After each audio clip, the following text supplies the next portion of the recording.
Vitajte v Čičmanoch. Táto krásna tradičná slovenská dedina je skutočne jedinečným a zvláštnym miestom, kde akoby zastal čas pred niekoľkými storočiami. Obec je známa zachovalými tradičnými drevenicami, ktoré sú zdobené rôznymi bielými geometrickými vzormi. Prvá historická zmienka o Čičmanoch pochádza z roku 1272. Obec zostala po stáročia relatívne izolovaná, čo pomohlo zachovať jej tradičnú kultúru a architektúru. Prechádzka touto čarovnou dedinkou je ako krok späť v čase. Tradičné drevené chalúbky, zdobené bielými geometrickými vzormi, lemujú ulice a ich fasády sú očarujúcim plátnom ľudového umenia. Tieto charakteristické ozdoby, známe ako čičmanský ornament, sa dedili z generácie na generáciu, čo je dôkazom trvalej remeselnej zručnosti obyvateľov obce.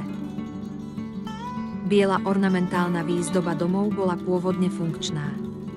Lakovaný vápenec chránil drevo pred nepriaznivými podmienkami. Počiatky tejto jedinečnej umeleckej formy zostávajú zahalené rúškom tajomstva, pričom niektorí pripisujú jej inšpiráciu starovekým ochranným symbolom, zatiaľ čo iní ju považujú za status bohatstva dedinčanov a ich túžby skrášliť svoje domovy. Bez ohľadu na svoju genézu sa čičmanský ornament stal emblémom identity obce, vizuálnou symfóniou, ktorá ladí s okolitou prírodnou krásou.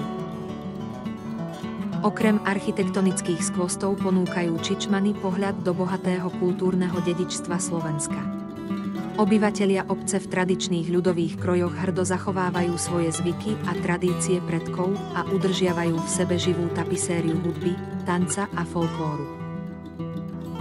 Dnes sú Čičmany obľúbenou turistickou destináciou. Návštevníci sa môžu túlať úzkymi uličkami dediny a obdivovať tradičné domy. Môžu tiež navštíviť Čičmanské múzeum, aby sa dozvedeli viac o histórii a kultúre dediny. Ďakujem za návštevu a dúfam, že si prídete pozrieť aj ďalšie videá na tomto kanáli.